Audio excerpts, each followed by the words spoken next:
Hey guys, so we are here. I am in a 282 unit asset. Now I'm going live on YouTube and Facebook simultaneously, so we'll see how this goes. There's Rob. And there's Sam. Yeah, Sam buddy. doing the same thing. Facebook Live. All right, baby. Yeah. So this is a two-bedroom here at this asset. It's called Views Mount area. It's got some great views. We're going to be doing a reposition here. I'm not sure just how we're going to take it. We're talking about washer dryer hookups and some other things, but got the boss here. Say hi, boss. And that's Jody, Rockstar Property Manager here. So let me go out on the balcony and I'll show you kind of what it looks like from here. And then we'll walk around a little bit. So it's kind of a unique layout in that these buildings actually sit down from the grade, and so that can be a real drainage issue, which we encountered in our Louisiana asset. But this particular one, they don't have any drainage issues. They've done a fantastic job, and I'll show you a little bit more about that in a second. I'll go outside now. Go out now. This has got interior hallways. There's Robert, other people on the team here, Adam.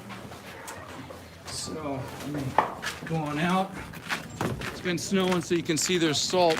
But you can see when you look down, you know, these kinds of things I look for. You can see they've got drainage in the retaining walls, and they've done a nice job in the way that they have, you know, they've got rock down here, which is what we just did in our Louisiana asset to minimize overflow. So anyway, I'm gonna walk this thing real quick and tell you what I see. That's Warrior Harris is here. Hello. And his dad. Good to see you guys.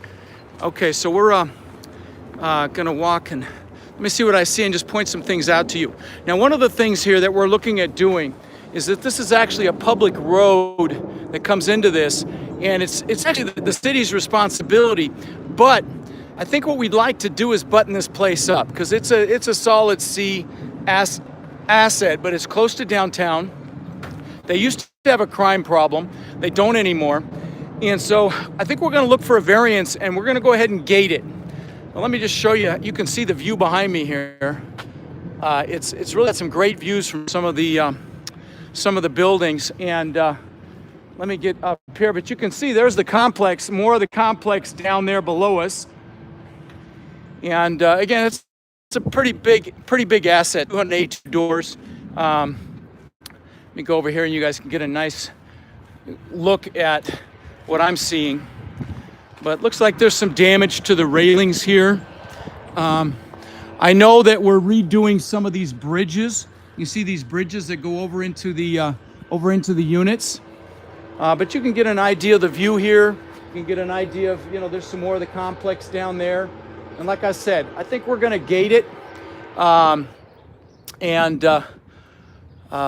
know, we've got about a $2 million capex budget on this place, so we're gonna do a lot of interior upgrades. Gonna do some exterior stuff, but we're in the final phases of our due diligence, and in fact we've already raised all the money on this thing, but we still continue to do due diligence after the fact. But let me walk down here, and yeah, it looks like they've got some pavement. We've got some resurfacing to do here and striping. Now, one of the things that I forgot to show you as I was walking out of the building there is the mailboxes really look like crap in the hallway there. And people will go there and they'll just drop the mail that they don't want on the floor. So one of the things we're going to do here is we're going to put in a mailbox island. And so that they just drive like down here into this area right here, pick up their mail, and it's all in one spot.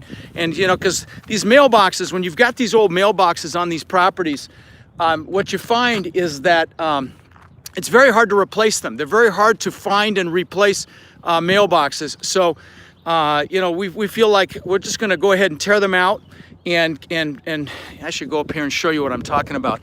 And then we're going to you know, re-drywall them, paint them, and have much nicer entryways. And I'll show you the reason I'm, well, there it looks like they're all walking down here. I'll probably find it in one of these other buildings down here. So I'm gonna walk down here. But it's nice, I'll let you guys see kind of where I'm walking here. They've got several, you know, trash stations. One of the things we're also gonna do here is offer concierge trash. Okay, they got a bid here I think it was 12 bucks a month per unit. And that's something that, you know, we can bill out at probably 25 bucks a month, and that goes right to the bottom line. So, you know, offering to take people's trash out on a weekly basis, like I say, for 12 bucks a month. So there are services that do that. But you can see we've got buildings that go around the corner here, and then all the way down here. It's a sizable asset. It's a lot of acreage, a lot of opportunity, you know, with all this land to possibly do some things. You know, put in dog run, things of that nature. Thank God it's not as cold as it was earlier. I froze my ass off up in I did a Facebook Live at the asset up in Beaver Creek, Ohio, just a little bit ago. It's really coming along. If you want to see how nice that looks, if you saw it when it was damaged up in Beaver Creek, which is near Dayton, and this is very close. So we love it that we're getting additional assets nearby. And so let me walk in one of these buildings here. I'll show you what I was talking about with the mailboxes. What else do I want to point out to you here? So it looks like there's a lot of cracking in the pavement here. So it definitely needs to be resurfaced, because as these cracks get water and freeze, they just get worse. And then you've got holes and things like that. So it's time to resurface. Yeah, see there you go. They're doing one of the bridges right there, where they poured a new bridge, and they're working on them right now. So you can see them back there working on the bridges. Let me see what this mailbox looks like. Looks like this one's not quite as bad as the one I just saw, but still kind of trashy, you know, handwritten numbers. Just doesn't look that great. So we'll just take it out. We'll put a planter, we'll put something in there so it doesn't look so nasty, and we'll put the island in. Let me go down here and look at these bridges, see what they're doing here. If you guys have questions, don't hesitate to ask them. Happy to answer them. We're flying back tonight, so if I've got internet on the plane, I'll answer them. So you can see they tore out the old bridges, poured in new ones. Just, you know, this is the kind of stuff you have to encounter. Now, this place has chillers, and I'm sorry, not chillers. It has window air or wall air conditioners, which are fine because it doesn't get that screaming hot here. But it has central heat, baseboard heat here. That's what I meant to say, not chillers. Let's see what else we got here. But, you know, nice looking complex, nice looking units, very close to downtown Cincinnati. And we oversubscribed this thing literally in 7 days. The numbers are great on this thing, the really solid investment. And so if you have any interest in checking us out, we've got other assets under contract. We've got one in Bradenton right now that we raised half the money in about 24 hours, because it's a solid one too. Sarasota, Bradenton area where I live. As you can see, it looks like they just poured this one, putting in the fencing. The guardrails. So, give you an idea. Let me see what else. Let me look and see if anything jumps out at me that I want to point out to you guys. You know, we will definitely resurface this parking lot, stripe it. Makes a big difference. You know, salt you got to use a lot of salt here. You can kind of see the salt underground. You almost have to salt every time it snows, particularly on this road going down that you can see the team walking down on, just because, you know, they're dangerous. They don't, if there's any snow at all, you're going to start sliding. So that's an expense. It's a pretty expensive line item on the P&L that we saw. Looks like, let me walk around the side of the building and see if I point anything out, if anything jumps out at me that I want to point out to you guys. Yeah, see, you can see a tripping hazard here. You know, you always want to be looking for that stuff because it's near a stairway. This looks like a strap to hold this retaining wall in place. That's what that is. I don't know if you can see that. And so that was put in there to hold this wall in place, but it's a tripping hazard. There should be something, it should be, you know, filled in with some dirt and some rock here. Let me see what else I see as I walk around here. Yeah, it's kind of trashy. You know, I've got an old refrigerator and a beat up wall AC here, so not good. Looks like they're using this unit for maintenance storage, which we never allow. We always put in maintenance sheds. It's crazy to have units that are filled with crap because, you know, they just end up being literally trash boxes. So they've got some stuff going on back here. You can see they've got a downspout for the gutter that has to be made permanent. they're not going to get a lot of traffic back here, but still it's messy. We eliminate all those direct TV antennas. In fact, we're going to bring in cable in here and get a discount on the cable, and then we upcharge it a little bit to the residents. It'll be good for them, good for us. I believe this back here, because of the drainage, they've done some backfill, and that's part of our, and Robert knows more about that than I do, but that's part of what we're having them do as part of their kind of seller concessions on this particular asset. But you can see it's gated, so you're not allowed back here anyway, but let me see what else I've got to point out. Yeah, that could be it. Well, listen, guys, I appreciate you watching. If you've got any, and we've got, here we got some questions. Let's see here. Are we using the same property manager we're using on the Beaver Creek property? Yes, for sure. Yes, it's Elmington, yes. Is it fully occupied? It's 93% occupied. And the other thing is it's very low slow pays, less than 1%. I haven't paid so far this month.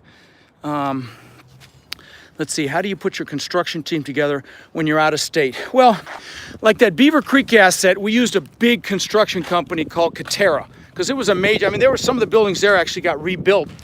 And so we use a third party there. But, on a heavy turn, like we've got another asset, I can't talk about it yet, but probably go under contract next week in the 280 range again. And that's going to be a heavy lift, 20,000 per unit. So we will use a Katera there, but we'll have one of our people on site all the time. Let's see, how do you manage virtually? Well, you have great third-party property management, and you're monitoring KPIs, key performance indicators, on a weekly basis. You're having calls with them on a weekly basis. You're visiting the property regularly, like we're doing here. And we've got an asset management team that visits the property regularly. So, and you're basically managing the property management company. That's how you do it. And so, that's how it's done. And some of the management companies bring it in-house. Some of the operators bring it in-house, but we use third party right now. We're not at a place where we want to do that yet, although we've got several assets that are nearby here. So, we're getting to a point where we could bring it in-house, but it's not something I'm pushing for right in a big way, because we're focused on acquisitions right now, and we don't have any real train wrecks that would cause us to take over control. We're pretty happy with our third-party property. It's starting to snow. Look at that. I don't know how you guys deal with this cold. Those of you who live up here. I moved to Florida and I'm never looking back. But anyway, how do you manage virtually? What are the KPIs? There are numerous KPIs that we look at. We look at, obviously occupancy. You know what? I'll answer that question later, because I've got a list, and I'll just pound them out for you. So I'll answer that later, Ross. And I'll give you a really nice full answer. Rahul, what's up, brother? SEC attorney. Anyway, guys, so we're liking this one a lot and excited about this one. The numbers are fantastic. This 10% cash on cash annualized. I think we're around 19-20% IRR, and we're very conservative. Big operating reserves. We always have at least 6 months operating reserve. Let me just see. You can see it even goes way back up here. It's a monster. There's a playground down there on the end. You can see big asset. A lot of opportunity. Very exciting. And I'm freezing my what off. Anyway, if you got any questions, ask them, and I'll answer them later while I'm on the plane heading home. Anyway, be well, guys. Have an awesome weekend. I can't wait to get home to where it's warm. See ya.